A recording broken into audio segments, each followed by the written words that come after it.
काव्या ने रुद्र को गहरे चिंतन से देखा। रुद्र, महामेधक का कोर खाने से पहले तुम्हारी क्यूई क्षमता केवल 7वें स्तर के आत्मा प्रशिक्षु तक ही थी। यहाँ तक कि अगर तुम पूरा कोर खा भी लेते तब भी तुम सीधे 8वें स्तर पर नहीं पहुँच सकते थे, बस आधे रास्ते तक ही पहुँच पाते। और तुमने पूरा कोर सीधे सोख लिया और तुम्हें कोई विपरीत प्रभाव भी नहीं पड़ा, बल्कि तुम उन्नति कर गए। काव्या ने ऐसा पहले कभी नहीं देखा था।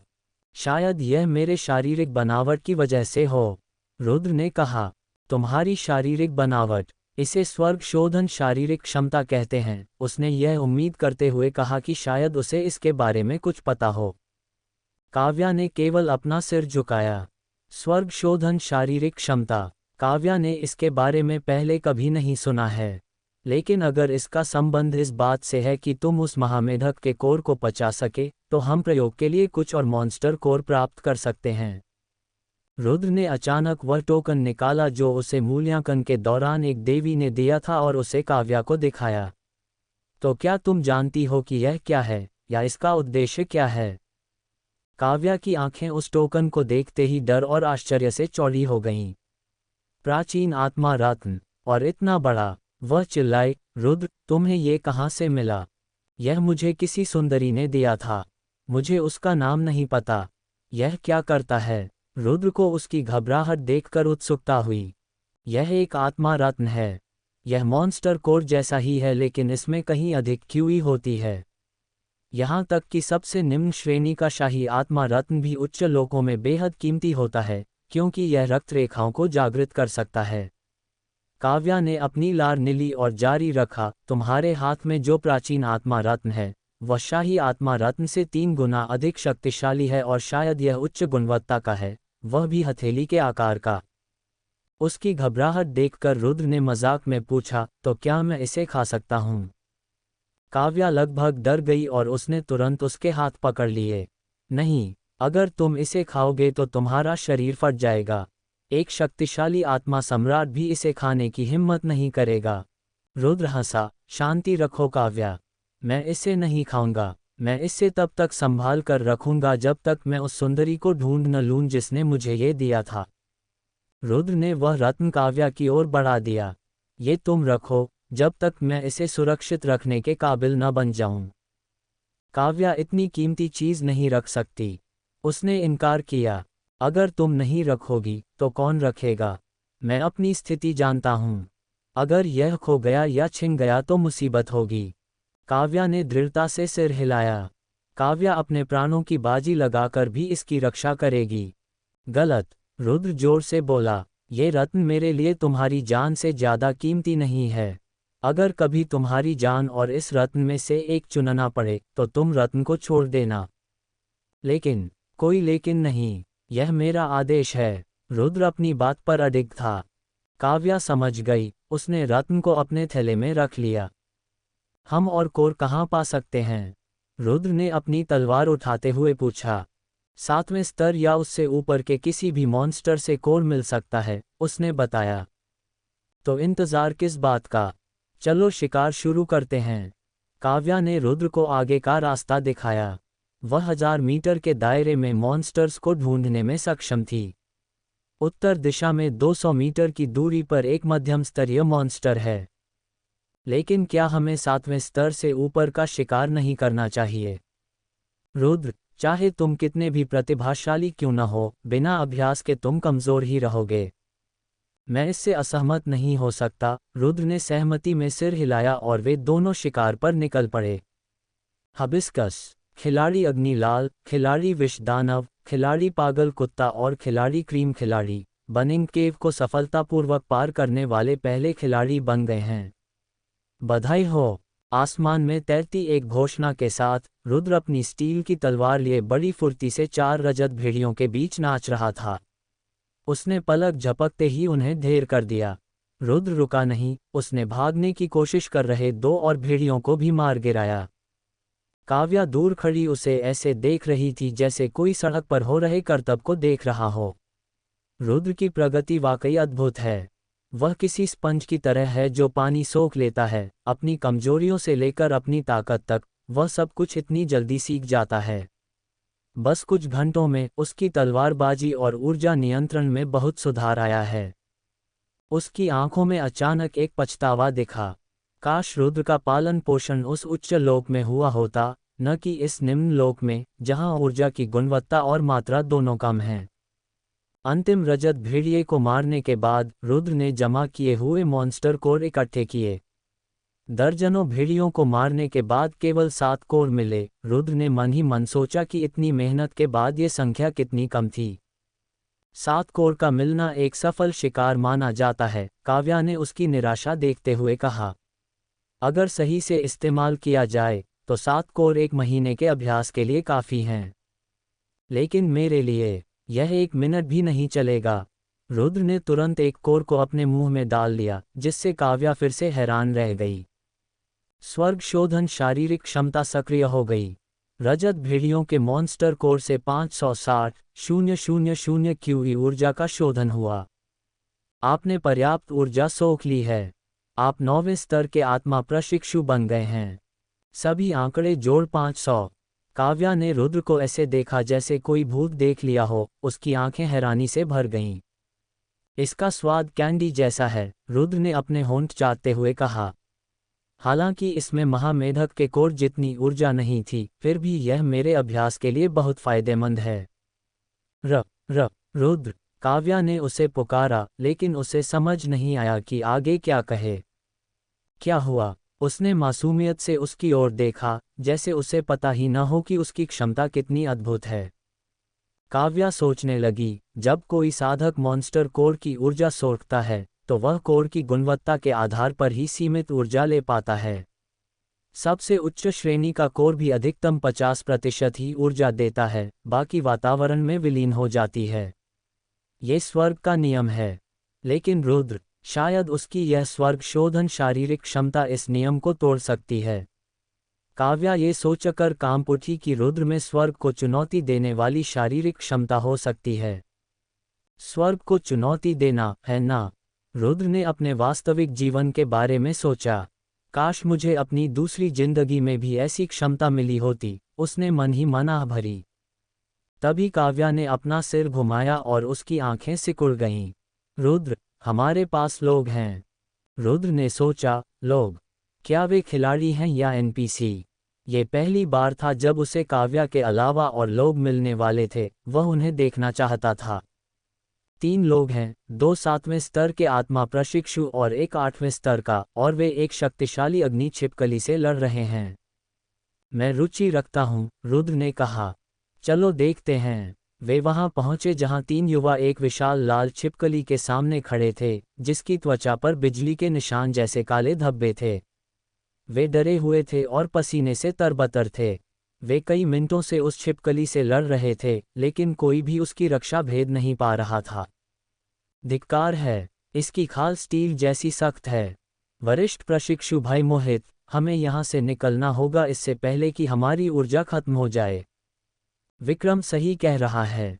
हम अपनी मौजूदा क्षमताओं से इस जानवर को नहीं हरा सकते। देर होने से पहले यहाँ से निकलते हैं। तीनों में सबसे बड़ा, मोहित, अपने होंठ चबाते हुए उस अग्नि छिपकली को देख रहा था। उसने अपनी सारी तकनीकें आजमा ली थीं, लेकिन खाल पर केवल खरोंचें ही पड़ी थीं। मैं मना करता हूँ, वह अचानक चिल्लाया। वरिष्ठ प्रशिक्षु भाई मोहित, दूसरे 2 घबरा गए। तुम दोनों जा सकते हो, लेकिन मैं तब तक यहाँ रहूंगा जब तक हम में से कोई एक मर न जाए। मेरा जीवन इस अग्नि छिपकली के मॉन्स्टर कोर पर निर्भर है। मोहित ने अपने होंठ इतने जोर से चबाए कि खून निकल आया, लेकिन उसकी आंखों में दृढ़ता थी। या तो मैं यहाँ मरूंगा या संप्रदाय में जाकर मरूंगा। क्योंकि मरना तो वैसे भी है, तो क्यों ना अभी सब कुछ दांव पर लगा दूं। तो यहाँ मरो, मैंने तो बस तरस खाकर तुम्हारी मदद की थी। वह व्यक्ति चिल्लाया और लड़ाई छोड़कर भाग गया। लावण्या ने भी लड़ाई छोड़ दी। अगर तुमने वरिष्ठ प्रशिक्षु भाई रमन को नाराज न किया होता तो ये सब न होता। वर्षों तक दोस्त रहने के बावजूद उनमें से कोई भी उसके लिए अपनी जान जोखिम में डालने को तैयार नहीं था। मोहित ने लावण्या की बात सुनकर आह भरी। लावण्या सही कह रही है, लेकिन मैं चाहकर भी अपने दिल की बात अनसुनी नहीं कर सकता था। ये जानते हुए भी कि ऐसा करने से मैं एक चुने हुए व्यक्ति को नाराज कर दूंगा। उसने अग्नि छिपकली का सामना करने के लिए अपनी तलवार फिर से उठाई। आओ कचरे, रुद्र ने मोहित की ओर इशारा करते हुए काव्या से कहा। काव्या, तुमने कहा था कि 3 लोग हैं, लेकिन यहाँ सिर्फ एक ही क्यों है? हमारे आने से पहले ही वे चले गए, उसने शांति से जवाब दिया। उसका क्या? क्या तुम्हें लगता है कि वह जीतेगा? काव्या ने सिर हिलाया। उसकी ऊर्जा लगभग खत्म हो चुकी है, जल्द ही वह गिर जाएगा। काव्या, वह तुम्हारे अलावा मिलने वाला पहला व्यक्ति है। अगर वह यहाँ मर गया तो बहुत बुरा होगा। रुद्र ने अपनी तलवार उठाकर लड़ाई में छलांग लगा दी। खूनी तलवार प्रहार। आत्मा तलवार ने आसानी से अग्नि छिपकली की स्टील जैसी सख्त खाल को भेद दिया और सीधे उसके दिल में जा लगी, जिससे वह एक ही वार में मर गई। रुद्र ने मोहित की ओर देखा, जो उसे ऐसे देख रहा था जैसे कोई मूर्ख बन गया हो। उसका मुंह खुला का खुला रह गया था। क्या तुम ठीक हो? जश्न। खिलाड़ी अग्निलाल, खिलाड़ी विषदानव, खिलाड़ी पागल कुत्ता और खिलाड़ी क्रीम खिलाड़ी ने पहली बार बर्निंग केव को साफ कर दिया है। बधाई हो। बादलों के ऊपर तैरती उस घोषणा के साथ ही रुद्र अपनी स्टील की तलवार लेकर 4 रजत भेड़ियों के बीच फुर्ती से नाच रहा था। उसने एक ही झटके में उन चारों का काम तमाम कर दिया। जैसे ही उन भेड़ियों के शव जमीन पर गिरे, रुद्र रुका नहीं। वह अपनी तलवार घुमाता रहा और जो 2 भेड़िए भागने की कोशिश कर रहे थे, उन्हें भी मार गिराया। काव्या दूर खड़ी ताली बजा रही थी, जैसे वह किसी सड़क पर चल रहे करतब को देख रही हो। उसने मुस्कुराते हुए कहा, रुद्र की प्रगति वाकई अद्भुत है। वह किसी स्पंज की तरह है जो पानी सोख लेता है। अपनी कमजोरियों को पहचानना और अपनी ताकत बढ़ाना, वह सब कुछ इतनी जल्दी सीख जाता है। बस कुछ ही घंटों में उसकी तलवारबाजी और ऊर्जा नियंत्रण में बहुत सुधार आ गया है। उसकी आंखों में अचानक थोड़ी उदासी और पछतावा दिखा। काश रुद्र का पालन पोषण स्वर्ग दिव्य संप्रदाय जैसे उच्च स्थान पर हुआ होता, न कि इस निम्न लोक में, जहां ऊर्जा की गुणवत्ता और मात्रा दोनों ही कम हैं। आखिरी रजत भेड़िए को मारने के बाद रुद्र ने उस शिकार के दौरान मिले सभी मॉन्स्टर कोर इकट्ठे किए। दर्जनों भेड़ियों को मारने के बाद केवल 7 कोर ही मिले थे, जो रुद्र को बहुत कम लगे। काव्या ने उसकी निराशा को भांप लिया और कहा, 7 मॉन्स्टर कोर का मिलना एक बहुत सफल शिकार माना जाता है। अगर इनका सही से इस्तेमाल किया जाए तो ये 1 महीने के अभ्यास के लिए काफ़ी हैं। रुद्र ने ठंडी आह भरते हुए कहा, लेकिन मेरे मामले में यह मेरे लिए 1 मिनट भी नहीं चलेगा। 1 महीने की तो बात ही छोड़ दो। कहते हुए रुद्र ने तुरंत एक कोर को अपने मुंह में डाल लिया। ये देखकर काव्या फिर से चौंक गई। स्वर्ग शोधन शारीरिक क्षमता सक्रिय हो गई। रजत भेड़ियों के मॉन्स्टर कोर से 560,000 क्यूई ऊर्जा का शोधन हुआ। आपने पर्याप्त ऊर्जा सोख ली है। आप 9वें स्तर के आत्मा प्रशिक्षु बन गए हैं। सभी आंकड़े जोड़ 500। काव्या ने रुद्र को ऐसे देखा जैसे कोई भूत देख लिया हो। उसकी आंखों में हैरानी और उलझन भरी थी। रुद्र ने अपने होंठ चाटते हुए कहा, इसका स्वाद कैंडी जैसा है। हालांकि इसमें महामेधक के कोर जितनी ऊर्जा नहीं थी, फिर भी यह मेरे अभ्यास के लिए बहुत फायदेमंद है। काव्या हकलाते हुए बोली, रुद्र। रुद्र ने मासूमियत से उसकी ओर देखा। क्या हुआ? उसे अंदाजा भी नहीं था कि उसकी क्षमता कितनी अद्भुत है। काव्या सोचने लगी कि जब कोई साधक मॉन्स्टर कोर की ऊर्जा सोखता है, तो वह कोर की गुणवत्ता के आधार पर ही सीमित ऊर्जा ले पाता है। सबसे उच्च श्रेणी का कोर भी अधिकतम 50% ही ऊर्जा देता है, बाकी ऊर्जा वातावरण में विलीन हो जाती है। ये तो प्रकृति का नियम है। लेकिन रुद्र, शायद उसकी स्वर्ग शोधन शारीरिक क्षमता इस नियम को तोड़ सकती है। ये सोचकर काव्या कांप उठी कि रुद्र के पास स्वर्ग को चुनौती देने वाली शारीरिक क्षमता हो सकती है।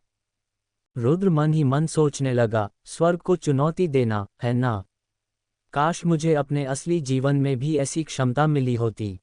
तभी काव्या का ध्यान कहीं और गया और उसकी आंखें सिकुड़ गईं। रुद्र, हमारे पास कुछ लोग हैं। रुद्र ने उत्सुकता से पूछा, लोग? क्या वे खिलाड़ी हैं या एनपीसी? ये पहली बार था जब उसे काव्या के अलावा और लोग मिलने वाले थे और वह उन्हें देखना चाहता था। काव्या ने बताया, वहाँ 3 लोग हैं, 2 7वें स्तर के आत्मा प्रशिक्षु और एक 8वें स्तर का। वे एक शक्तिशाली अग्नि छिपकली से लड़ रहे हैं। रुद्र ने कहा, मैं दिलचस्पी ले रहा हूँ। चलो चलकर देखते हैं। वे दोनों उस तरफ बढ़े। वहाँ 3 युवा एक विशाल लाल छिपकली के सामने खड़े थे। उस छिपकली की त्वचा पर बिजली के निशान जैसे काले धब्बे थे। वे तीनों डरे हुए थे और पसीने से तरबतर थे। वे कई मिनटों से उस अग्नि छिपकली से लड़ रहे थे, लेकिन कोई भी उसकी रक्षा भेद नहीं पा रहा था। उनमें से एक लड़का चिल्लाया, धिक्कार है, इसकी खाल फौलाद जैसी सख्त है। मोहित, हमें यहाँ से निकलना होगा इससे पहले कि हमारी क्यूई खत्म हो जाए। दूसरे ने कहा, विक्रम सही कह रहा है, हम अपनी मौजूदा क्षमताओं से इस जानवर को नहीं हरा सकते। देर होने से पहले यहाँ से निकलते हैं। तीनों में सबसे बड़ा, मोहित, अपने होंठ चबाते हुए उस अग्नि छिपकली को देख रहा था। उसने अपनी सारी तकनीकें आजमा ली थीं, लेकिन उसकी खाल पर केवल खरोंचें ही पड़ी थीं। मोहित अचानक दहाड़ा, मैं मना करता हूँ, मैं नहीं जाऊंगा। बाकी दोनों घबरा गए। मोहित ने कहा, तुम दोनों जा सकते हो, लेकिन मैं तब तक यहाँ रहूंगा जब तक हम में से कोई एक मर न जाए। मेरा जीवन इस अग्नि छिपकली के मॉन्स्टर कोर पर निर्भर है। या तो मैं यहाँ मरूंगा या वापस जाकर अपने संप्रदाय में मरूंगा। क्योंकि मरना तो तय है, तो क्यों न अभी सब कुछ दांव पर लगा दूं। उस लड़के ने उसे धिक्कारा, तो यहाँ मरो, मैंने तो बस तरस खाकर तुम्हारी मदद की थी। वह ये कहकर भाग गया। लावण्या ने भी लड़ाई छोड़ दी और जाते जाते बोली, अगर तुमने रमन को नाराज न किया होता तो ये सब नौबत नहीं आती। वर्षों तक दोस्त रहने के बावजूद उनमें से कोई भी उसके लिए अपनी जान जोखिम में डालने को तैयार नहीं था। मोहित ने लावण्या की बात सुनकर आह भरी, लावण्या सही कह रही है, लेकिन मैं चाहकर भी अपने दिल की बात अनसुनी नहीं कर सकता था। ये जानते हुए भी कि ऐसा करने से मैं रमन जैसे शक्तिशाली व्यक्ति को नाराज कर दूंगा। उसने अग्नि छिपकली का सामना करने के लिए अपनी तलवार फिर से उठाई। आओ, कचरे, रुद्र ने मोहित की ओर इशारा करते हुए पूछा, काव्या, तुमने कहा था कि 3 लोग हैं, लेकिन यहाँ सिर्फ एक ही क्यों है? काव्या ने शांत भाव से जवाब दिया, हमारे आने से पहले ही वे चले गए। रुद्र ने पूछा, उसका क्या? क्या तुम्हें लगता है कि वह जीतेगा? काव्या ने सिर हिलाया, उसकी क्यूई लगभग खत्म हो चुकी है, वह जल्द ही गिर जाएगा। रुद्र ने कहा, वह तुम्हारे अलावा मिलने वाला पहला व्यक्ति है। अगर वह यहाँ मर गया तो बहुत बुरा होगा। रुद्र ने अपनी तलवार उठाई और लड़ाई में कूद गया। खूनी तलवार प्रहार। आत्मा तलवार ने आसानी से अग्नि छिपकली की स्टील जैसी सख्त खाल को भेद दिया और सीधे उसके दिल में जा लगी। वह एक ही वार में ढेर हो गई। रुद्र ने मोहित की ओर देखा जो उसे ऐसे देख रहा था जैसे कोई चमत्कार देख लिया हो। उसका मुंह खुला का खुला रह गया था। रुद्र ने पूछा, क्या तुम ठीक हो? जश्न, यह मोहित किसी बच्चे की तरह हकला रहा था। उसने आज तक किसी को अग्नि छिपकली की उन फौलादी खालों को, जो अभेद्य मानी जाती हैं, एक ही वार में भेदते हुए नहीं देखा था, वह भी इतनी आसानी से। रुद्र ने अपना हाथ आगे बढ़ाया ताकि मोहित उठ सके, जो सदमे के कारण जमीन पर गिर गया था। रुद्र ने पूछा, तो क्या तुम मुझे बताओगे कि सब कुछ जानते हुए भी तुम इस जीव से क्यों लड़ रहे थे? ये सुनकर मोहित का चेहरा सख्त हो गया। उसने दुखी स्वर में कहा, अगर मुझे अग्नि छिपकली का मॉन्स्टर कोर नहीं मिला तो मेरी मृत्यु निश्चित है। इसलिए बेहतर यही था कि मैं कोशिश करते हुए मरूं। रुद्र ने उत्सुकता से पूछा, अगर तुम्हें यह नहीं मिला तो तुम मर क्यों जाओगे? मोहित ने एक गहरी सांस ली और बोला, क्योंकि मैंने अपने संप्रदाय के एक दिव्य वरद, चोजन वन को नाराज कर दिया है। रुद्र ने सवाल किया, दिव्य वरद, यह क्या होता है? मोहित उसे अजीब नज़रों से देखने लगा, जैसे पूछ रहा हो कि कोई यह कैसे नहीं जानता।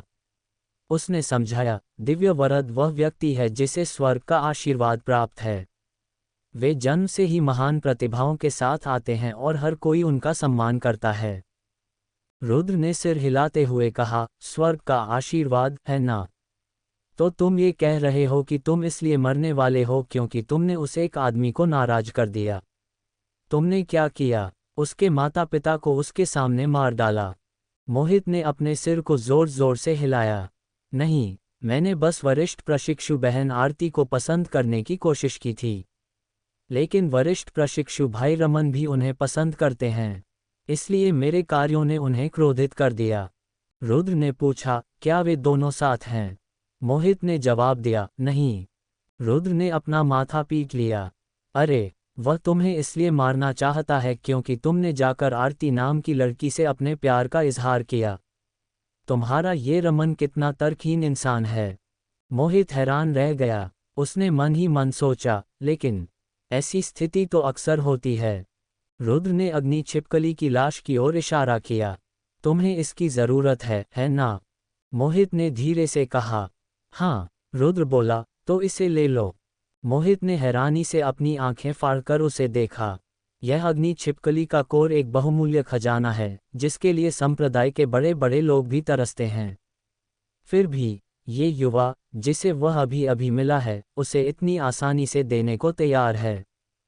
मोहित ने संकोच करते हुए पूछा, क्या सच में? लेकिन इसे तो तुमने मारा है। रुद्र मुड़कर लाश की तरफ बढ़ने लगा। तो फिर मैं इसे खुद ही रख लूंगा। ये देखते ही मोहित घबरा गया। नहीं, मुझे ये चाहिए, मेरा मतलब है, कृपया मुझे ये दे दीजिए। मैं, गगन तलवार संप्रदाय का मोहित, हमेशा आपका ऋणी रहूंगा। काव्या जो पास खड़ी यह सब देख रही थी, उसने मन ही मन सोचा, रुद्र वाकई बहुत दयालु है। कोई और होता तो इसे अपने पास ही रखता। उसने देखा कि कैसे मोहित घुटनों के बल बैठकर रुद्र का आभार व्यक्त कर रहा था। मोहित ने आंखों में आंसू भरकर कहा, यदि इस रक्षक को मोहित की कभी भी किसी चीज की आवश्यकता पड़ी, तो मैं उसे बिना किसी चूक के पूरा करूंगा। ऐसी स्थितियों का आदी न होने के कारण रुद्र को समझ नहीं आया कि वह कैसे प्रतिक्रिया दे। उसने कहा, इतने विनम्र होने की आवश्यकता नहीं है। यदि मैं केवल एक कोर के बदले किसी की जान बचा सकता हूं, तो मैं निस्संदेह ऐसा करूंगा। मोहित घुटनों के बल ही रहा। धन्यवाद, बहुत बहुत धन्यवाद। आपने न केवल मुझे अग्नि छिपकली से बचाया, बल्कि आप मुझे ये कीमती कोर भी दे रहे हैं। इतनी कम समय में आपने 2 बार मेरी जान बचाई है। कृपया इसे मेरा आभार समझें। रुद्र ने कहा, एक बड़े आदमी को रोते हुए इस स्थिति में देखना अजीब लग रहा है। जल्दी से खड़े हो जाओ। कुछ पल बाद मोहित शांत हुआ। मोहित ने पूछा, मैंने अभी तक आपका नाम नहीं जाना। रुद्र ने उत्तर दिया, तुम मुझे रुद्र कह सकते हो। तो साथ ही साधक रुद्र, एक बार फिर, मैं मोहित हूँ, गगन तलवार संप्रदाय का एक बाहरी शिष्य। मोहित ने हाथ मिलाने के लिए अपना हाथ आगे बढ़ाया। रुद्र ने पूछा, गगन तलवार संप्रदाय, ये संप्रदाय क्या होता है? वैसे उसे याद नहीं था कि उसने इस दुनिया में आने पर यह शब्द सुना था। मोहित काव्या की ओर देखने लगा और हक्का बक्का रह गया। काव्या ने उसे समझाया, रुद्र, एक संप्रदाय साधना के अभ्यास के लिए समर्पित एक संगठन है, जहां लोग साधना सीखने जाते हैं। रुद्र ने मोहित की ओर देखा और उसकी आंखों में एक नई चमक आ गई। तो दूसरे शब्दों में, साधकों के लिए एक स्कूल। उसने फिर कहा, हे मोहित, क्या तुम मुझे अपने गगन तलवार संप्रदाय का दौरा करा सकते हो? मैंने पहले कभी कोई संप्रदाय नहीं देखा, जानते हो। मोहित कांप गया और अपनी हैरानी से बाहर आया। उसने धीमी आवाज में कहा, तो तुम वाकई एक स्वतंत्र साधक हो। रुद्र ने काव्या की तरफ देखा, जैसे वह पूछ रहा हो कि स्वतंत्र साधक क्या होता है। काव्या ने बताया, वे स्वतंत्र साधक हैं जो किसी संप्रदाय से संबंधित नहीं हैं। रुद्र ने मोहित की ओर मुड़कर पूछा, ओह, समझ गया। लेकिन तुम इतने हैरान क्यों दिख रहे हो? मोहित ने कहा, मैं बता सकता हूं कि साधक रुद्र 9वें स्तर के आत्मा प्रशिक्षु हैं, लेकिन आप उस अग्नि छिपकली को मारने में सक्षम थे जिसे मारने में तीसरे स्तर के आत्मा योद्धाओं को भी कठिनाई होती है, और आपने इसे इतनी आसानी से मार डाला। काव्या ने बीच में ही कहा, वह ये कहने की कोशिश कर रहा है कि रुद्र, जिसके पास संप्रदायों का समर्थन नहीं है, उसे इतना शक्तिशाली नहीं होना चाहिए। उसने हैरान मोहित को देखकर कहा, रुद्र विशेष है। उसकी तुलना इन तथाकथित जीनियस से मत करो। यहाँ तक कि ये दिव्य वरद भी रुद्र के सामने कुछ नहीं हैं। रुद्र ने शर्माते हुए कहा, तुम ऐसी तारीफ करके मुझे शर्मिंदा कर रही हो। मोहित ने गंभीर स्वर में कहा, नहीं, ये सुनकर शायद अहंकार लगे, लेकिन मुझे विश्वास है कि साधक रुद्र निस्संदेह एक जीनियस हैं। जहाँ तक मेरे गगन तलवार संप्रदाय के दौरे की बात है, मुझे अपने संप्रदाय के गुरु से अनुमति लेनी होगी, उसके बाद ही मैं पक्का कह सकूंगा। रुद्र खुशी से बोला, सच? तो हम इंतजार किस बात का कर रहे हैं? वह एक वीडियो गेम में स्कूल जाने के अवसर को लेकर बहुत उत्साहित था, कुछ ऐसा जो उसे अपनी असली दुनिया में अपनी शारीरिक सीमाओं के कारण कभी नहीं मिला था। मोहित ने जल्दी से कहा, आह, बस एक सेकंड, मुझे मॉन्स्टर कोर उठा लेने दो। जश्न, खूनी तलवार प्रहार, लाल रंग की ऊर्जा का एक चाप जंगल में फैला और बिना किसी आहट के 3 मीटर ऊंचे वानर का सिर धड़ से अलग कर दिया। खूनी तलवार प्रहार में आपकी समझ नए स्तर पर पहुंच गई है। खूनी तलवार प्रहार महारत स्तर 1-2। खूनी तलवार प्रहार श्रेणी पृथ्वी, महारत स्तर 2। विवरण: 90,000 क्यूई की खपत। सक्रिय करने के लिए तलवार का उपयोग अनिवार्य है। रक्त संप्रदाय की एक तकनीक। जब रुद्र ने देखा कि महारत का स्तर एक बढ़ते ही क्यूई की खपत 100 गुना बढ़ गई, तो वह हैरान रह गया। यदि यही दर रही, तो क्या उसकी स्वर्गखंडन तलवार प्रहार तकनीक को दूसरे स्तर पर सक्रिय करने के लिए 10 लाख क्यूई की आवश्यकता होगी। मोहित, जो रुद्र को इतनी आसानी से और एक ही वार में उच्चस्तरीय राक्षसों को मारते हुए देख रहा था, कांपते हुए बोला, साथी साधक रुद्र, आप वास्तव में समझ से परे हैं। यहाँ तक कि उस उच्च स्तरीय सांड वानर को भी आपने एक ही वार में खत्म कर दिया। जब से वे मिले थे और उन्होंने गगन तलवार संप्रदाय जाने का निर्णय लिया था, रुद्र रास्ते में आने वाले हर राक्षस का शिकार कर रहा था और मॉन्स्टर कोर इकट्ठा कर रहा था। रुद्र ने अपने हाथ में चमकते हुए मॉन्स्टर कोर गिने, अब तक 11 हो गए। ये देखकर मोहित की आंखें फटी की फटी रह गईं, जैसे वह किसी नीलामी घर में हो। इतने सारे मॉन्स्टर कोर! मोहित ने चिल्लाकर कहा। मॉन्स्टर कोर ऐसे मूल्यवान संसाधन होते हैं जो साधकों को साधना में मदद करते हैं, और हर स्तर के साधक इन्हें पाने के लिए लालायित रहते हैं। क्योंकि ये केवल उच्च स्तरीय राक्षसों से ही मिल सकते हैं, इसलिए ये दुर्लभ माने जाते हैं। लेकिन अभी उसकी आंखों के सामने एक आदमी की हथेली पर 1 दर्जन से अधिक कोर थे। रुद्र ने आह भरी, तुम इसे ज्यादा मान रहे हो। अगर मैं इन सब को खा लूं, तो ये मेरे दांतों के बीच की खाली जगह भी नहीं भर पाएंगे। क्या? मोहित को उसकी बात समझ नहीं आई, लेकिन उसे आभास हुआ कि अगर उसे मतलब समझ आया तो वह पछताएगा, इसलिए उसने इसे अनदेखा करना ही बेहतर समझा। कुछ घंटों के सफर के बाद वे एक विशाल घाटी में पहुंचे जो ऊंचे पहाड़ों से घिरी हुई थी। ये गगन तलवार संप्रदाय है। रुद्र उस दृश्य को देखकर मंत्रमुग्ध हो गया।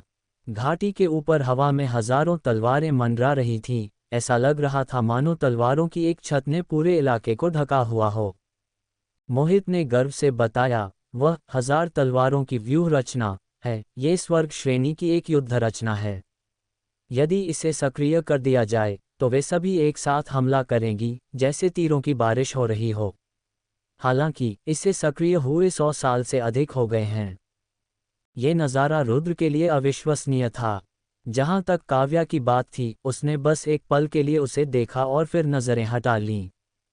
मोहित ने कहा, कृपया यहाँ एक पल प्रतीक्षा करें, जब तक मैं आपको अतिथि के रूप में घुमाने के लिए अनुमति न ले आऊं।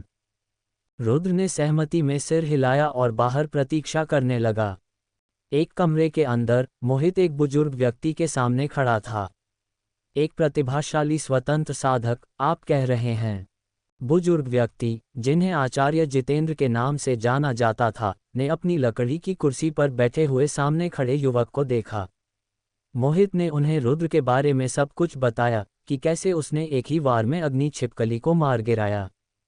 आचार्य जितेंद्र गगन तलवार संप्रदाय के एक वरिष्ठ आचार्य थे और संप्रदाय के प्रशासन का कार्यभार संभालते थे। वे खड़े हुए और बोले, अगर यह युवक वास्तव में उतना ही सक्षम है जितना तुम बता रहे हो, तो मैं खुद उससे मिलना चाहूंगा। चलो, चलते हैं। बाहर आचार्य जितेंद्र ने रुद्र को देखते ही उसकी क्यूई क्षमता को एक नज़र में पहचान लिया। 9वें स्तर का आत्मा प्रशिक्षु। तुम तो मोहित की उम्र के आसपास ही हो। एक ऐसे स्वतंत्र साधक के लिए बुरा नहीं है जिसने बिना किसी उचित मार्गदर्शन के साधना की हो। मोहित ने आचार्य जितेंद्र का रुद्र से परिचय कराया। आचार्य जितेंद्र ने अपनी सफ़ेद दाढ़ी सहलाते हुए कहा, मैं सीधे मुद्दे पर आता हूँ। क्या तुम मेरे गगन तलवार संप्रदाय में शिष्य के रूप में शामिल होना चाहते हो? संप्रदाय अपने शिष्यों को विकास के लिए अनगिनत संसाधन प्रदान करता है। यदि तुम शामिल होते हो तो तुम्हारी साधना की गति निश्चित रूप से पहले से तेज हो जाएगी। शायद एक दिन तुम आंतरिक दरबार के शिष्य बनने के योग्य भी हो जाओ। रुद्र ने सोचा, आंतरिक दरबार का शिष्य? क्या इसका मतलब किसी वरिष्ठ छात्र जैसा कुछ है? आचार्य जितेंद्र ने मोहित को देखा, जो असहज महसूस कर रहा था। मोहित ने आचार्य को समझाया, आचार्य जितेंद्र, असल में साधक रुद्र को आज तक संप्रदायों के अस्तित्व के बारे में पता ही नहीं था, इसीलिए वह हमारे गगन तलवार संप्रदाय को देखना चाहते थे। आचार्य जितेंद्र ने रुद्र को फिर से देखा और आह भरी, जो भी हो, मुझे तुम्हारी परिस्थितियों में कोई दिलचस्पी नहीं है।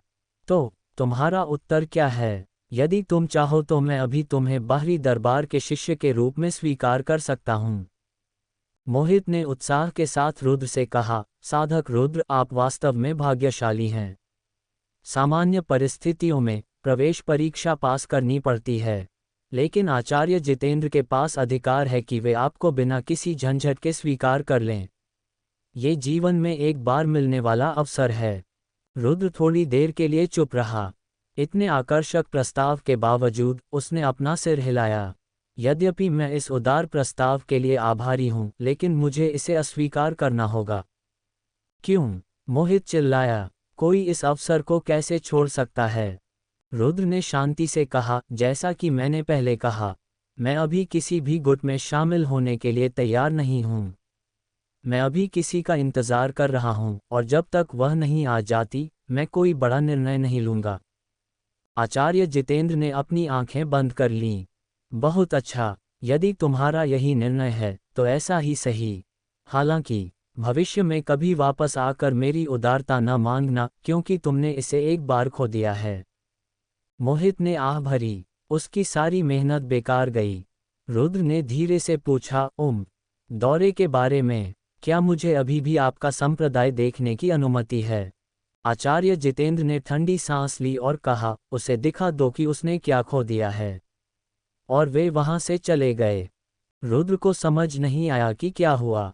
मोहित ने माफी मांगते हुए कहा, चिंता न करें साधक रुद्र, यह मेरी गलती थी। अगर मैंने आचार्य के सामने आपकी इतनी प्रशंसा न की होती तो ये कभी न होता। रुद्र ने इसे नज़रअंदाज करते हुए कहा, मुझे इसकी परवाह नहीं है। आखिरकार वह सिर्फ एक चिड़चिड़े बुजुर्ग हैं। मोहित का चेहरा डर से सफ़ेद हो गया। उसने चारों ओर देखा कि कहीं आचार्य जितेंद्र ने यह न सुन लिया हो। कृपया ऐसा फिर कभी मत कहना, वरना वे आपको मार डालेंगे। रुद्र ने कहा, उन्हें छोड़ो, जल्दी चलो, अंदर चलते हैं। मैं हजारों तलवारों की व्यू रचना देखने के लिए बहुत उत्साहित हूँ।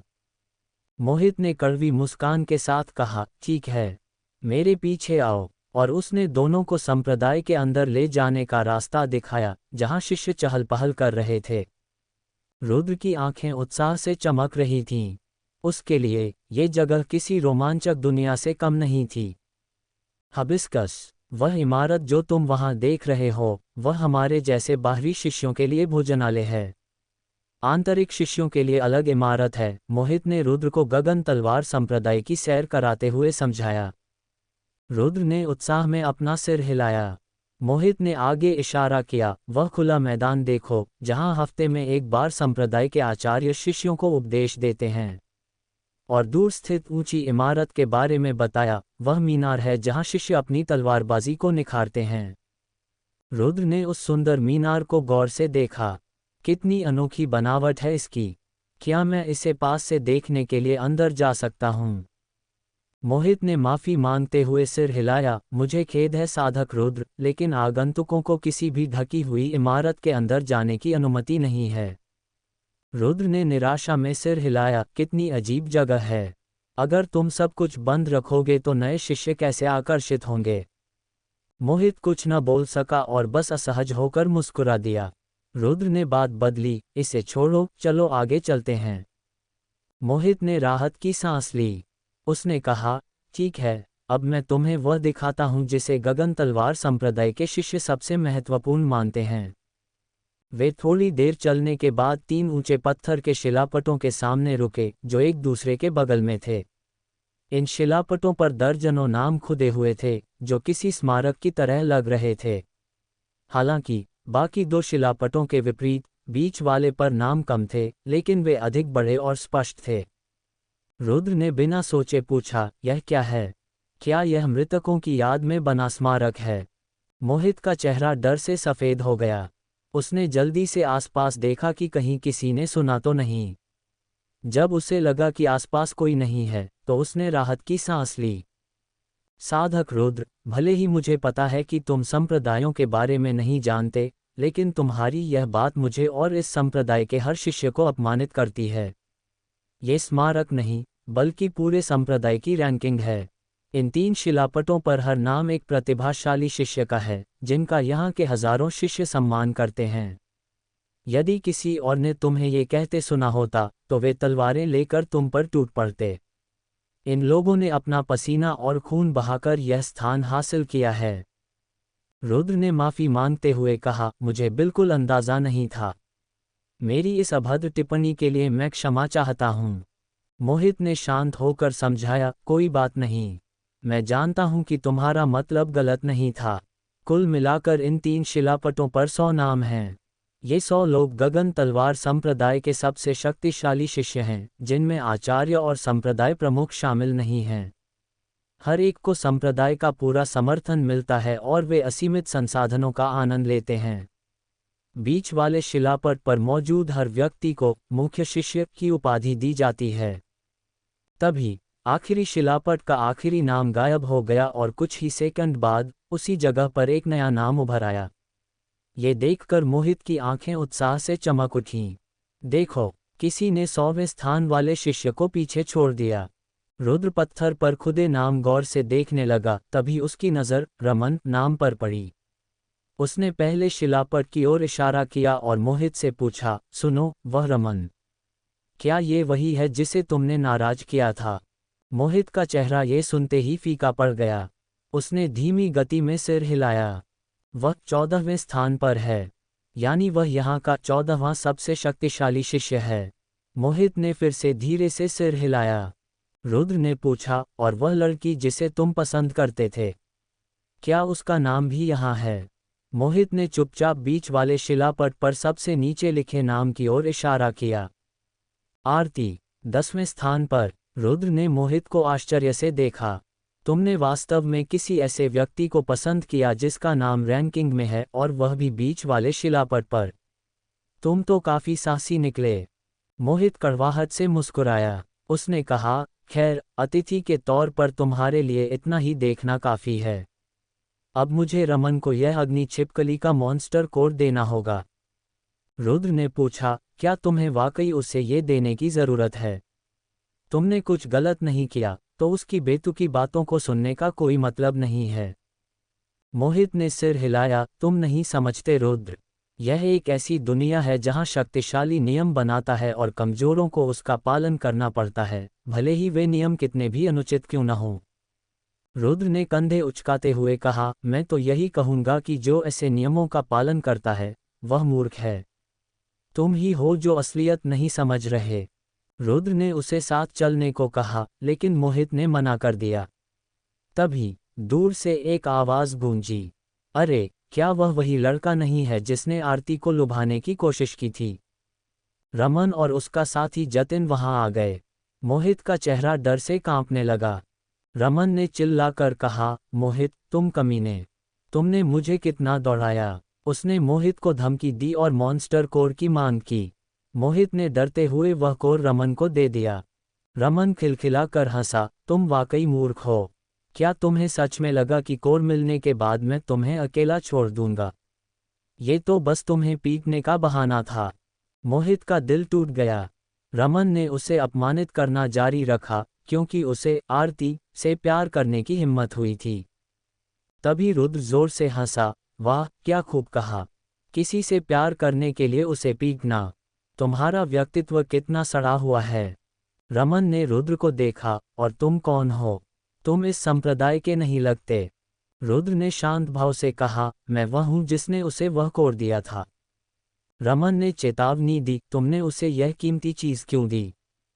रुद्र ने कहा, मैंने बस दे दिया क्योंकि मेरा मन था। और सुनो, उसे तंग करना बंद करो। रमन ने कहा, और अगर मैं मना कर दूं तो? रुद्र ने मोहित की ओर देखा और मुस्कुराया, मैंने एक बार इसकी जान बचाई है, तो दूसरी बार बचाने में कोई हर्ज नहीं होगा, है ना? मोहित की आंखों में रुद्र के लिए सम्मान और कृतज्ञता के आंसू थे। हबिस्कस। रमन ने अपनी तलवार म्यान से निकालते हुए कहा, पता नहीं तुम किस बिल से बाहर आए हो, पर यह मेरी आखिरी चेतावनी है। रुद्र ने मुस्कुराते हुए रमन की ओर देखा। पहली बार किसी इंसान से लड़ने की संभावना से घबराने के बजाय उसे यह स्थिति काफी रोमांचक लग रही थी। रुद्र ने भी अपनी तलवार निकाल ली। रमन ने जब रुद्र की तलवार देखी जो एक शक्तिशाली और तीक्ष्ण आभा छोड़ रही थी, तो उसकी आंखें हैरानी से फटी रह गईं। रमन ने मन ही मन सोचा, आत्मा श्रेणी की तलवार, और वह भी सर्वोत्तम गुणवत्ता वाली। इसके पास वास्तव में सर्वोत्तम स्तर का आध्यात्मिक हथियार है। हथियार किसी भी स्तर के हों, वे बहुत कीमती माने जाते हैं क्योंकि वे सामान्य हथियारों से कहीं अधिक मजबूत होते हैं। रमन, जो इस पूरे संप्रदाय में कुल मिलाकर 14वें स्थान पर था, उसके पास भी इतनी अच्छी गुणवत्ता वाला हथियार नहीं था। यह महसूस करते हुए कि रुद्र के पास सर्वोत्तम गुणवत्ता वाला हथियार है जबकि उसके पास केवल मध्यम स्तर का, रमन का रवैया बदल गया। अब वह पहले जितना शांत नहीं था। रुद्र ने चिढ़ाते हुए कहा, क्या हुआ? तुम वहां क्यों खड़े हो? अगर लड़ना नहीं चाहते तो साफ कह दो। रमन ने खुद को दिलासा देते हुए सोचा, नहीं, भले ही इसके पास बेहतर हथियार है, लेकिन मेरी साधना का स्तर इससे कहीं अधिक है। मैं 9वें स्तर का आत्मा प्रशिक्षु नहीं, बल्कि 5वें स्तर का आत्मा योद्धा हूं। मैं हार नहीं सकता। रमन ने कहा, अगर तुम वह हथियार मुझे माफी के तौर पर दे दो, तो मैं अब तक की तुम्हारी हरकतों को भूल सकता हूं और मोहित को परेशान करना बंद कर दूंगा। बताओ कैसा रहेगा? इससे पहले कि रुद्र कुछ कहता, काव्या पहली बार बीच में बोली, रुद्र, ये तुम्हारे लिए अच्छा अभ्यास होगा। तुमने अब तक केवल राक्षसों का सामना किया है, लेकिन भविष्य में तुम्हें इंसानों से ज्यादा लड़ना पड़ेगा। रुद्र ने सिर हिलाया और लड़ने की मुद्रा में आ गया। उसने इस लड़ाई से बचने का कोई इरादा नहीं रखा। रमन दहाड़ा, ठीक है, तो मैं इसे तुम्हारी लाश से छीन लूंगा। वह अपनी तलवार हवा में ऊंची करके रुद्र की ओर झपटा।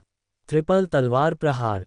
रमन ने पलक झपकते ही 3 हमलों को एक साथ जोड़ दिया, जिससे ऐसा लगा कि उसने एक ही चाल में 3 बार हमला किया हो।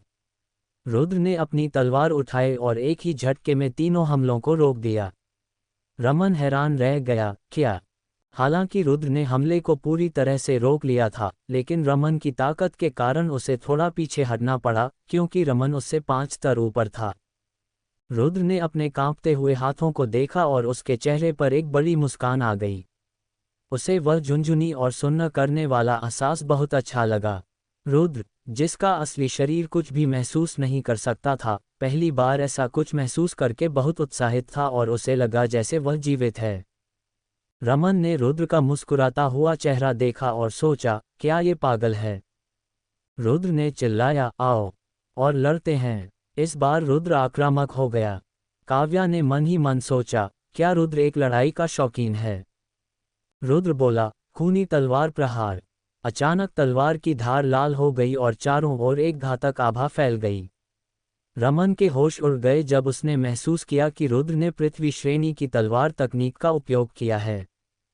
रमन ने झटके में कहा, असंभव, तुम केवल एक आत्मा प्रशिक्षु हो। तुम पृथ्वी श्रेणी की तकनीक का उपयोग कैसे कर सकते हो? उसने हड़बड़ी में अपनी तलवार को हमले को रोकने के लिए ऊपर उठाया। धड़ाम। जैसे ही उनकी तलवारें टकराईं, रमन को लगा जैसे वह किसी पहाड़ से टकरा गया हो। जबरदस्त दबाव के कारण उसके घुटने जमीन पर टिक गए। अगले ही पल, रमन ने देखा कि उसकी तलवार में दरारें पड़ रही हैं। उसे लगा कि उसकी तलवार टूट जाएगी। रमन चिल्लाया, मदद करो। उसने अपने साथी जतिन को पुकारा जो पास ही खड़ा था। जतिन ने अपनी तलवार निकाली और तेजी से उनकी ओर बढ़ा। मोहित ने खतरे को भांपते हुए चिल्लाकर रुद्र को सचेत किया, साधक रुद्र, संभल कर। लेकिन रुद्र ने जतिन की ओर देखे बिना ही अपनी तलवार घुमाए और रमन को कई मीटर दूर फेंक दिया। रमन को हटाने के बाद रुद्र जतिन की ओर मुड़ा। उसने फिर से वही तकनीक दोहराई और अपनी तलवार घुमाकर प्रकाश की एक लहर जतिन की ओर भेजी। जतिन, जो इस हमले के लिए बिल्कुल तैयार नहीं था, केवल ये देख सका कि वह लहर उसकी ओर आ रही है। चीख गूंज उठी, आह! मेरा हाथ, मेरा हाथ! जतिन जमीन पर गिर गया और दर्द से तड़पने लगा। रुद्र ने पूरी तरह से सहज भाव में ये किया था और उसका इरादा जतिन का हाथ काटने का नहीं था, जिसके लिए उसे बाद में थोड़ा बुरा भी लगा। जश्न! रुद्र ने अपने आप को शांत करने की कोशिश की, वह ठीक हो जाएगा, है ना? ये सिर्फ एक एनपीसी की प्रतिक्रिया है ना? मेरे जाने के बाद उसका हाथ वापस आ जाएगा, है ना? रुद्र ने खुद को तसल्ली दी ताकि उसे हाथ काटने का अपराध बोध महसूस न हो। रमन गुस्से में दहाड़ा, तुम कमीने! मैं तुम्हें मार डालूंगा! वह चिल्ला तो रहा था, लेकिन अंदर से रुद्र की ताकत देखकर डर भी रहा था। उसके हाथ अभी भी रुद्र के वार के कारण कांप रहे थे। रुद्र ने ठंडे भाव से कहा, यह मेरी गलती नहीं है कि वह हमारे बीच में कूद पड़ा। उसके शब्दों को सुनकर घायल शिष्य दर्द और गुस्से में और छटपटाने लगा। बचाओ! मेरा खून बह रहा है, मैं मर रहा हूँ! वह शिष्य जोर जोर से चिल्ला रहा था, लेकिन आसपास के शिष्य उसकी मदद के लिए आगे नहीं आए, क्योंकि वे इस लड़ाई में पड़ना नहीं चाहते थे। अंततः उस शिष्य की आवाज़ आचार्य जितेंद्र के कानों तक पहुंची, जो पास ही बैठकर चाय पी रहे थे। आचार्य जितेंद्र अपनी चाय का प्याला पटक कर हवा में उछले और तेजी से उस ओर बढ़े। उनकी चाल ऐसी थी मानो वे हवा में तैर रहे हों। वहां पहुंचते ही उन्होंने उस स्थिति को देखा और तुरंत अपनी शक्ति का उपयोग करके उस शिष्य के घाव को सील कर दिया। आचार्य जितेंद्र ने अपना पसीना पोंछा और मोहित की ओर मुड़कर आग बबूला होते हुए पूछा, मोहित, ये सब क्या हो रहा है? मोहित, जो पहले ही बुरी तरह डर चुका था, हकलाते हुए बोला, ये उन्होंने हमारे साथ बदतमीजी की और मेरी रक्षा के लिए साधक रुद्र ने रमन भाई के साथ मुकाबला किया। जब रमन भाई हारने वाले थे तो हिमांशु ने पीछे से रुद्र पर हमला करने की कोशिश की, जिससे ये स्थिति पैदा हुई। साधक रुद्र, वह बच्चा! आचार्य जितेंद्र ने मुड़कर रुद्र को देखा, जो अपनी खून से सनी तलवार को पीठ के पीछे छिपाने की कोशिश कर रहा था और शर्मिंदा होकर मुस्कुरा रहा था। ये बच्चा, जो केवल 9वें स्तर का आत्मा प्रशिक्षु है, इसने न केवल हिमांशु को बल्कि रमन को भी हरा दिया। आचार्य जितेंद्र को अपने कानों पर विश्वास नहीं हुआ। उच्च स्तर के साधकों को हराना असामान्य नहीं था, लेकिन इतना बड़ा स्तर का अंतर होना तो कभी सुना ही नहीं गया था। उन्होंने कहा, यहाँ कौन सही है या गलत, यह मायने नहीं रखता। क्या तुम मेहमान के तौर पर संप्रदाय के अंदर आने की उदारता का यही बदला देते हो? मुझे परवाह नहीं कि तुम्हारी पृष्ठभूमि क्या है, तैयार हो जाओ, क्योंकि गगन तलवार संप्रदाय के शिष्य पर हमला करने का परिणाम तुम्हें भुगतना होगा। आचार्य जितेंद्र रुद्र की ओर बढ़े। रुद्र को ये सब गलत लगा। वे लोग उसे परेशान कर रहे थे, उसने तो बस एक शिष्य को बचाया था, फिर भी उसे ही सजा मिल रही थी। रुद्र ने बिना डरे कहा, कौन सही है या गलत यह मायने नहीं रखता। मैं यहाँ मेहमान के तौर पर हूँ, क्या मुझे यहाँ सुरक्षित रहने का अधिकार नहीं है? तुम्हारे ही छात्रों ने मुझे लड़ने के लिए उकसाया, लेकिन तुम्हें उसकी परवाह नहीं। तुम्हारे छात्र आपस में गुंडागर्दी कर रहे हैं और तुम उसे रोकने के बजाय मुझे सजा दे रहे हो। अगर एक गुरु का यही बर्ताव है, तो मुझे नहीं लगता कि तुम गुरु कहलाने के लायक हो। रुद्र की बात सुनकर आचार्य जितेंद्र का चेहरा गुस्से से लाल हो गया। तुम्हारी हिम्मत कैसे हुई? तुम मुझे उपदेश देने वाले होते कौन हो? आचार्य जितेंद्र की आंखों में हत्या की चमक देखकर काव्या ने अपनी रक्षा मुद्रा तैयार कर ली।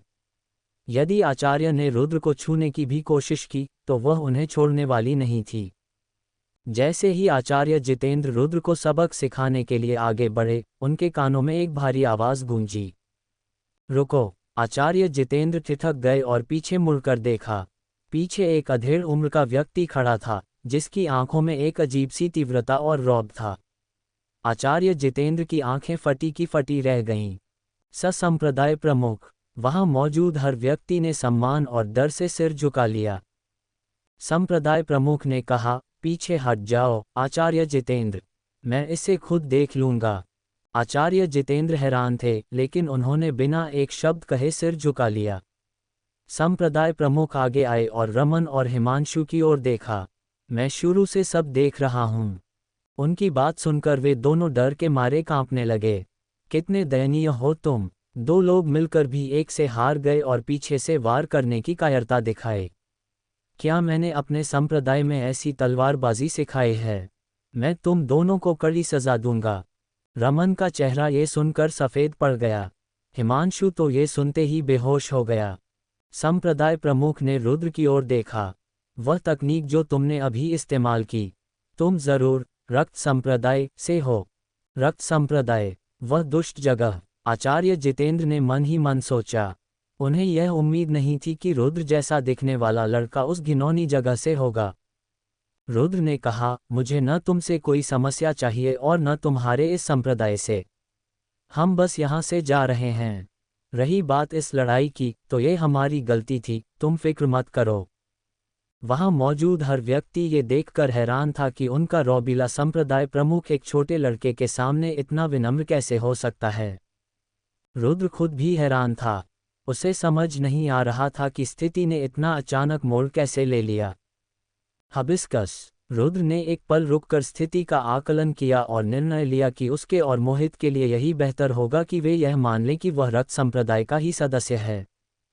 बिल्कुल सही, मैं वास्तव में रक्त संप्रदाय से ही हूँ, उसने आत्मविश्वास भरी आवाज में कहा। और मुझे ये दिखावा करने में कोई आपत्ति नहीं है कि आज जो हुआ वह नहीं हुआ, लेकिन आपको मुझे ये वादा करना होगा कि मेरे मित्र मोहित को उसके साथी शिष्य अब कभी परेशान नहीं करेंगे।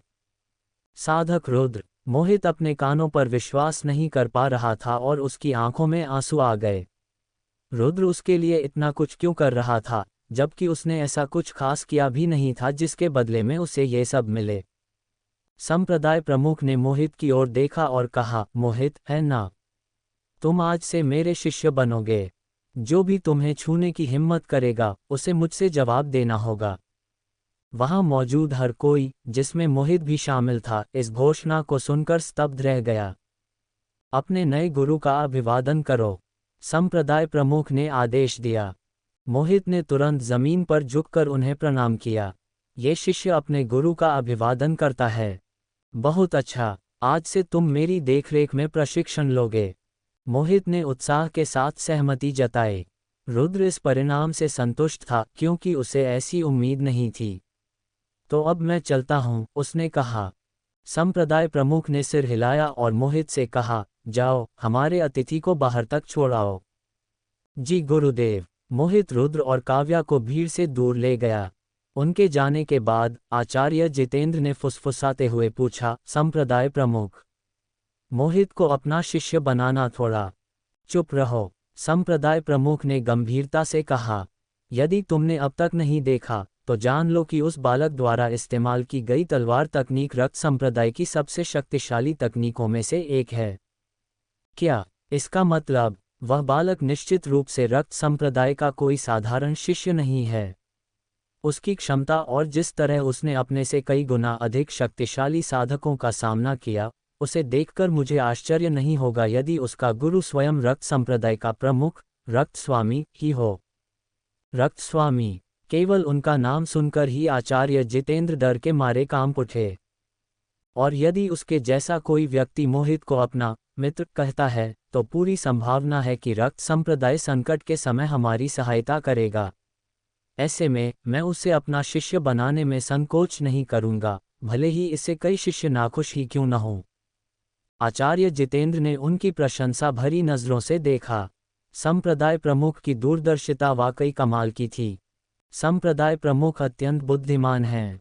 मुझे आपकी योजना पर संदेह नहीं करना चाहिए था। कृपया मुझे क्षमा करें। यदि क्षमा चाहिए, तो इस बाकी गंदगी को साफ करो, संप्रदाय प्रमुख ने कहा और वहां से चले गए। गगन तलवार संप्रदाय में ये खबर आग की तरह फैल गई कि मोहित, जो एक साधारण बाहरी शिष्य था, रातों रात संप्रदाय प्रमुख का शिष्य बन गया। हर कोई हैरान था, विशेषकर वे जो शीर्ष पर थे। हालांकि संप्रदाय प्रमुख का हाथ होने के कारण अब किसी की हिम्मत नहीं थी कि वह मोहित को परेशान करे।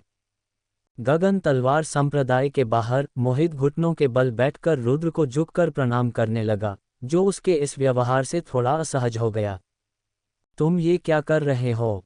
रुद्र ने उसे उठाने की कोशिश की। साधक, नहीं रुद्र भाई, आपने मेरे लिए जो कुछ भी किया है, मुझे नहीं पता कि मैं कभी उसे चुका पाऊंगा या नहीं, लेकिन मैं संप्रदाय प्रमुख के शिष्य के रूप में अपना सर्वश्रेष्ठ दूंगा और एक दिन इस ऋण को जरूर चुकाऊंगा। रुद्र मुस्कुराया और हाथ हिलाते हुए बोला, इसकी चिंता मत करो। जैसा कि मैंने कई बार कहा है, मैं ये सब किसी पुरस्कार के लिए नहीं कर रहा हूँ। नहीं, यह कोई पुरस्कार नहीं है।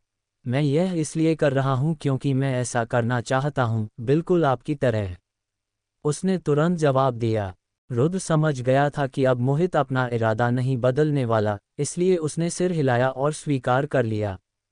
ठीक है, जैसा तुम चाहो, मैं ऐसा ही करूँगा, और उस लड़की के साथ सब ठीक रहे जिसे तुम पसंद करते हो। मेरी शुभकामनाएं तुम्हारे साथ हैं। मोहित का चेहरा शर्म से लाल हो गया। सही कहा, अब मैं चलता हूँ, मैंने यहाँ काफ़ी हंगामा कर दिया है। रुद्र वहाँ से चल पड़ा। अपना ख्याल रखना रुद्र भाई। मोहित ने उसे हाथ हिलाकर विदा किया। कुछ ही पलों बाद जैसे ही रुद्र गगन तलवार संप्रदाय की सीमा से बाहर निकला, उसके सामने संदेश उभरने लगे। बधाई हो, आपने बंधन प्रणाली बॉन्ड सिस्टम अनलॉक कर ली है।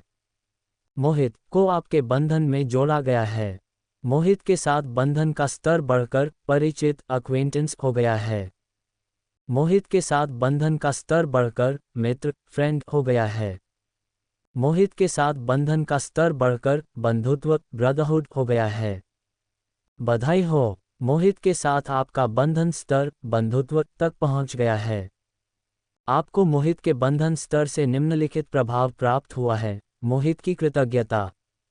मोहित की कृतज्ञता। तलवार महारत स्वॉर्ड मास्टरी में 25% और तलवार क्षति स्वॉर्ड डैमेज में 10% की वृद्धि।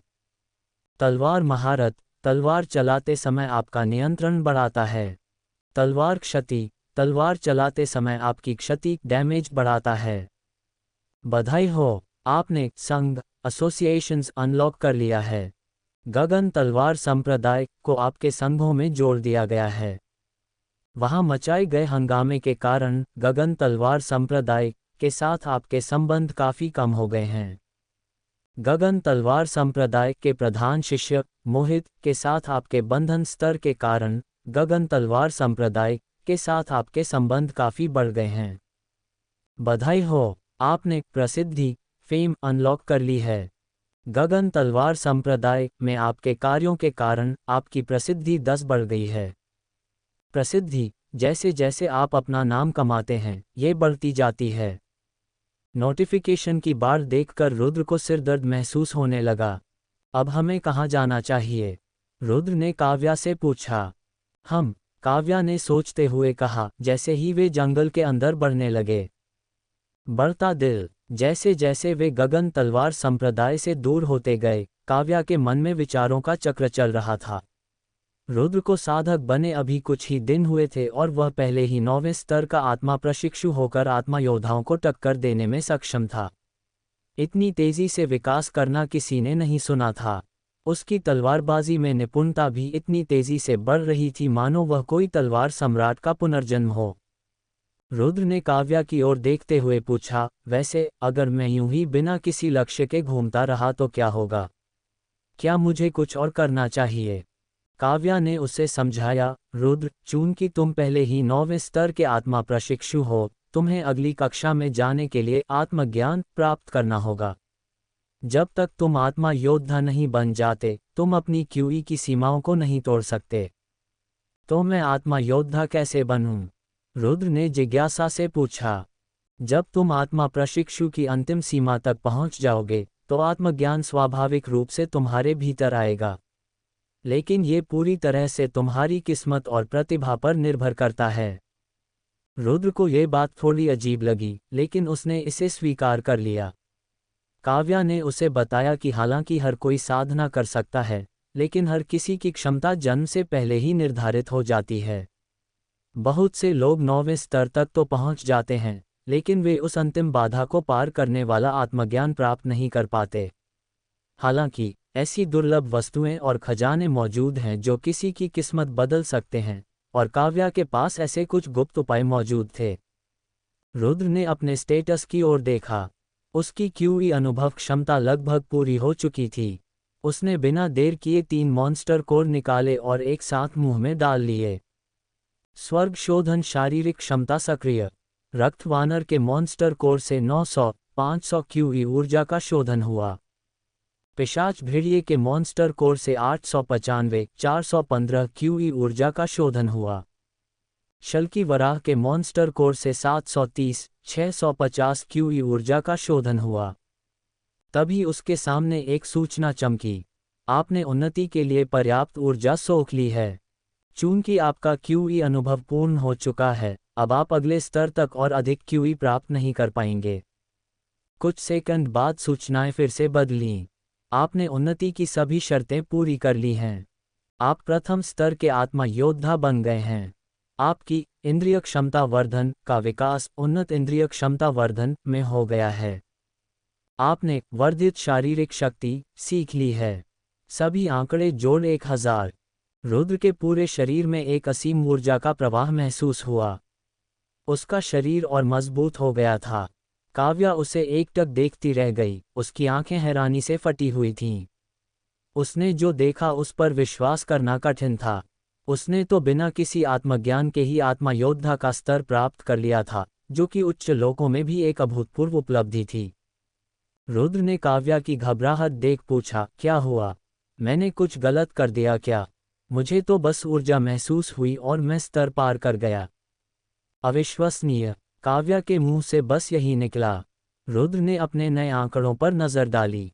आत्मा योद्धा बनने के बाद उसे अगले स्तर के लिए 38 मिलियन क्यूई की आवश्यकता थी। ये देखकर उसे थोड़ा चक्कर आने लगा। उसने बचे हुए सभी मॉन्स्टर कोर खा लिए, लेकिन तब उसे एहसास हुआ कि अब उसकी शारीरिक क्षमता बढ़ चुकी थी, इसलिए अब कमज़ोर राक्षसों के कोर से उसे बहुत कम क्यूई मिल रही थी।